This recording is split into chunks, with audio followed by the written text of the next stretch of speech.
نابینا صحابی کے ہاتھوں گستاخی رسول کا خاتمہ۔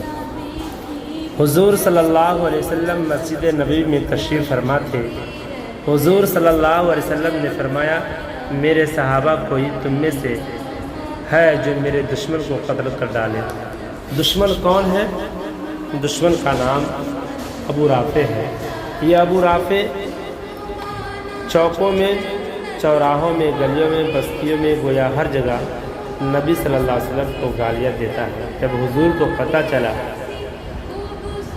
تو حضور صلی اللہ علیہ وسلم نے فرمایا کہ اے صحابیوں، کوئی تم میں سے ایسا بھی ہے جو ابو رافع کو قتل کر کے جنت حاصل کر لے؟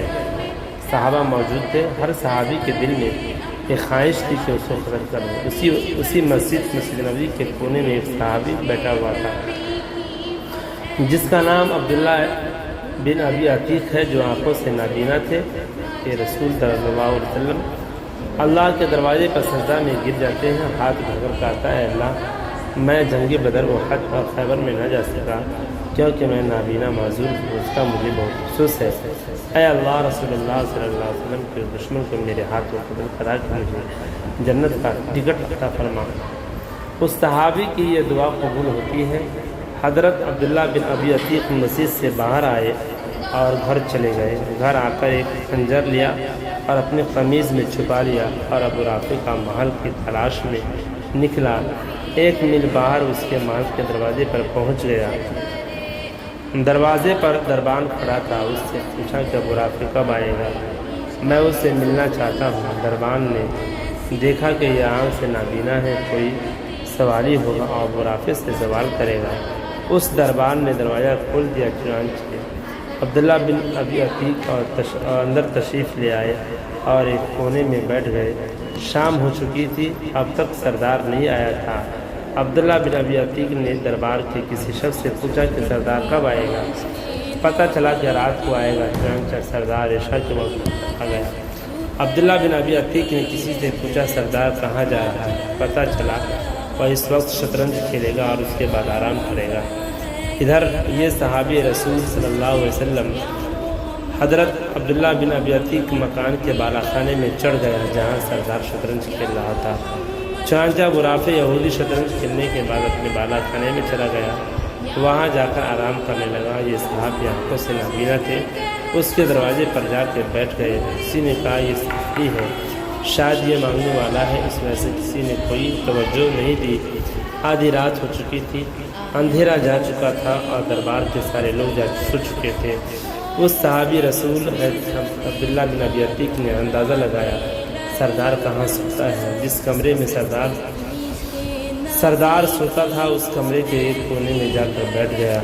تھوڑی دیر بعد جب خزانوں کی آواز آئی تو صحابی رسول نے خنجر قمیض کے نیچے سے نکالا جہاں سے خزانوں کی آواز آ رہی تھی۔ بسم اللہ پڑھا، خنجر اس کے سینے میں پیوست کر دیا۔ ابو رافع یہود کی ایک چیخ نکلی، وہ دوسرا وار کیا، پھر تیسرا اور خون بہتا ہوا اس کے قریب آ گیا۔ اس نے سوچا کہ اب یہ مر چکا ہے، اس لیے خون بہ رہا ہے۔ اس کو قتل کرنے کے بعد عبداللہ بن عتیق بالا خانے سے باہر آیا اور محل کی دیوار کے اوپر چڑھ کر بیٹھ گیا۔ دل میں خیال آیا کہ شاید نبی کا دشمن زندہ ہو اور یہ زندہ بچ گیا تو مجھے جنت نہیں ملے گی۔ اب یہ دیوار پر اس نیت کی وجہ سے بیٹھ گئے جب تک محل سے آواز نہ آئے کہ ابو رافع کا قتل ہو چکا ہے۔ اس وقت تک میں نیچے چھلانگ نہیں لگاؤں گا۔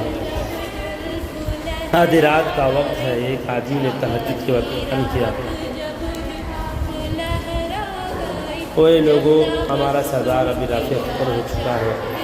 جب عبداللہ بن عتیق نے یہ خبر سنی تو اسی وقت چھلانگ لگا دی، جس کی وجہ سے ان کا پاؤں ٹوٹ گیا تھا۔ ایک ٹوٹی ہوئی ٹانگ کے ساتھ ایک صحابی رسول مدینہ کی طرف چلا، آہستہ آہستہ مدینہ میں پہنچ گیا۔ فجر کی اذان کے قریب مسجد نبوی میں پہنچے اور وضو وغیرہ کر کے اسی جگہ بیٹھ گئے جس جگہ گزشتہ کل اللہ سے دعا مانگی تھی۔ اللہ کا شکر ادا کیا اور وہ دور کا نفل شکرانے کے ادا کیا۔ اللہ نے نبی کے دشمن میرے ہاتھوں قتل کرایا۔ صحابی رسول نے نماز باجماعت کے ساتھ پڑھی۔ نماز کے بعد رسول اللہ صلی اللہ علیہ وسلم مصلی پر بیٹھے۔ پیغمبر کو کسی نے نہیں بتایا کہ ابو رافع یہود کو قتل کر دیا ہے۔ تھوڑی دیر گزری تھی کہ آسمانوں سے جبرائیل امین پیغمبر پر وحی لے کر آیا، فرمایا اللہ کے نبی آج رات آپ کا دشمن قتل کر دیا گیا۔ حضور نے پوچھا کس نے قتل کیا؟ بتایا کہ وہ کونے میں جو نابینا صحابی عبداللہ بن ابی عتیق بیٹھے ہیں، جس نے دشمن کو قتل کر کے جنت سے کر دیا۔ حضور صلی اللہ علیہ وسلم نے لوگوں کو مخاطب ہو کر فرمایا، لوگوں عبداللہ بن ابی عتیق پر جنت واجب ہو چکی ہے۔ حضور صلی اللہ علیہ وسلم نے عبداللہ بن ابی عتیق کو بلایا۔ جب عبداللہ آ گئے تو حضور نے پوچھا، اے عبداللہ تو نے قتل کیا ہے؟ فرمایا، اے اللہ کے نبی میری دعا قبول ہوئی ہے۔ فرمایا، یا رسول اللہ میری ٹانگ ٹوٹ گئی ہے۔ حضور نے فرمایا، ٹانگ قریب کرو۔ حضور صلی اللہ علیہ وسلم نے اپنا لعاب نبوت عبداللہ بن ابی عتیق کے ٹانگ لگا دیا، ٹانگ بالکل صحیح ہو گئی۔ عبداللہ بن عتیق کہتے ہیں کہ جب میری ٹانگ پر نبی کا لعاب لگا تو ٹانگ ایسی ہو گئی جیسے کبھی ٹوٹی ہی نہیں تھی۔ بے شک جو انسان نیکی کا کام اخلاص کے ساتھ کرتا ہے، اللہ کی مدد بھی اس کے ساتھ ہوتی ہے۔